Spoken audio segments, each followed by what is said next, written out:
आणि आता एक मोठी बातमी राजकीय विश्वातून येतोय। जिष्णू देववर्मा महाराष्ट्राचे नवे राज्यपाल झालेत। राष्ट्रपती द्रौपदी मुर्मूंकडून त्यांची नियुक्ती करण्यात आली आहे। 9 राज्यांच्या राज्यपालांची आज नियुक्ती करण्यात आली आहे। पश्चिम बंगालसह लेह लडाख आणि महाराष्ट्राचे सुद्धा राज्यपाल बदललेले आहेत। जिष्णू देववर्मा यांची महाराष्ट्राचे राज्यपाल म्हणून नियुक्ती करण्यात आली आहे। राष्ट्रपती द्रौपदी मुर्मू यांनी ही नियुक्ती केली आहे। तामिळनाडूचे राज्यपाल RN रवी यांची पश्चिम बंगालचे राज्यपाल म्हणून, तर महाराष्ट्रासह आणखी 9 राज्यांचे राज्यपाल हे बदललेले आहेत। नवीन राज्यपालांच्या नियुक्त्या आज राष्ट्रपतींनी केलेल्या आहेत। राष्ट्रपतींनी पश्चिम बंगालचे राज्यपाल डॉक्टर CV आनंद बोस यांचा सुद्धा राजीनामा स्वीकारला असून पश्चिम बंगालला सुद्धा नवे राज्यपाल मिळालेले आहेत। आणि महाराष्ट्रासाठी महत्त्वाची बातमी आहे, महाराष्ट्राचे राज्यपाल आज बदललेले आहेत। रामराजे शिंदे आपले प्रतिनिधी याविषयी अधिकची माहिती देत आहेत। रामराजे, बिलकुल, राष्ट्रपती द्रौपदी मुर्मू यांनी एकूण 9 नवे राज्यपाल जे ते नियुक्त केले आहेत आणि त्याच्यामध्ये महाराष्ट्राच्या दृष्टीने, महाराष्ट्राच्या जनतेच्या दृष्टीने महत्वाचे म्हणजे की महाराष्ट्राचे राज्यपाल जिष्णू देव वर्मा हे तेलंगणाचे राज्यपाल म्हणून यांनी कार्यभार घेतला होता। 31 जुलै 2024 पासून ते तेलंगणाचे राज्यपाल होते, परंतु ते आता नियुक्ती करण्यात आलेली महाराष्ट्राचे राज्यपाल म्हणून त्यांची नियुक्ती करण्यात आलेली आहे। मोठी घडामोड म्हणावं लागणार आहे।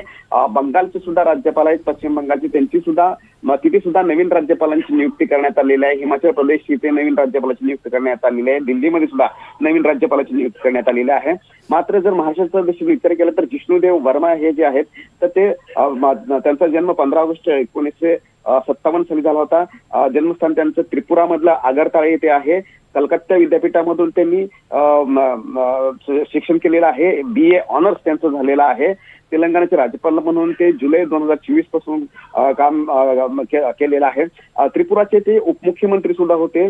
2018 ते 23 या दरम्यान ते त्रिपुराचे उपमुख्यमंत्री म्हणून त्यांनी काम पाहिलेले आहे।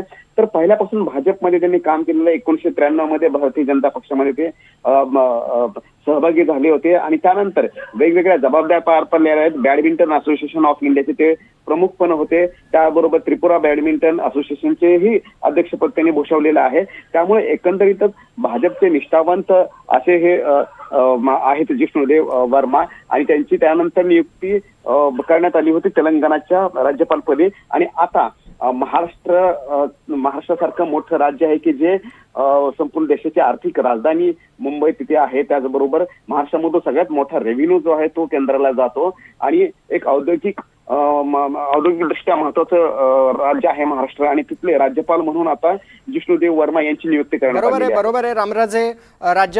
माजी राज्यपाल CP राधाकृष्णन हे उपराष्ट्रपती म्हणून जे निवडून आले त्यामुळे राज्यपाल पद रिकामं होतं आणि त्यानंतर गुजरातचे राज्यपाल आचार्य देवव्रत यांच्याकडे महाराष्ट्राचा प्रभार गेला होता आणि आता जिष्णूदेव वर्मा महाराष्ट्राचे नवे राज्यपाल म्हणून त्यांची राष्ट्रपतींनी नियुक्ती केली। आणखी कोणत्या राज्यांना राज्यपाल मिळालेले आहेत आणि या नियुक्त्यांचं वैशिष्ट्य काय रामराजे?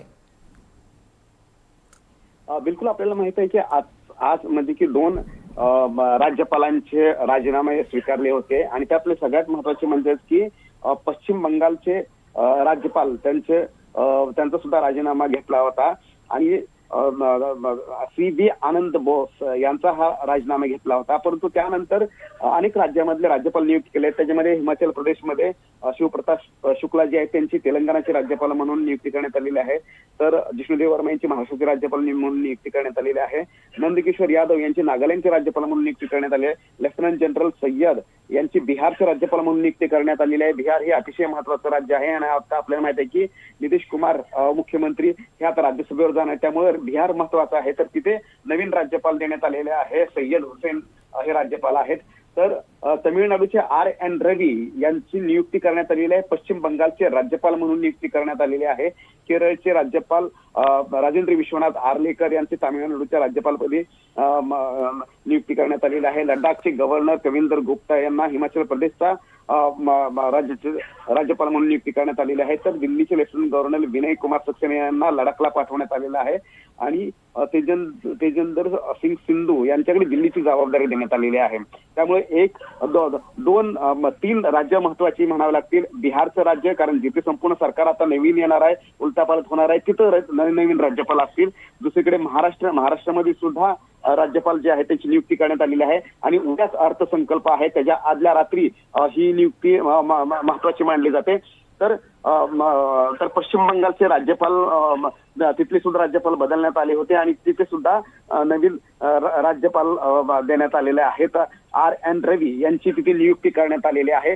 आणि थोड्या वेळापूर्वी दुपारीच जेव्हा तिथल्या राज्यपालांचा राजीनामा घेतला होता, तर तेव्हा ममता बॅनर्जी यांनी प्रश्न उपस्थित केले होते की अचानक घाई गडबडीमध्ये कशामुळे राजीनामा घेतला गेलाय आणि भाजप वेगळं काही इथे कट रस्ते का, अशा प्रकारचे प्रश्न उपस्थित करण्यात आले होते.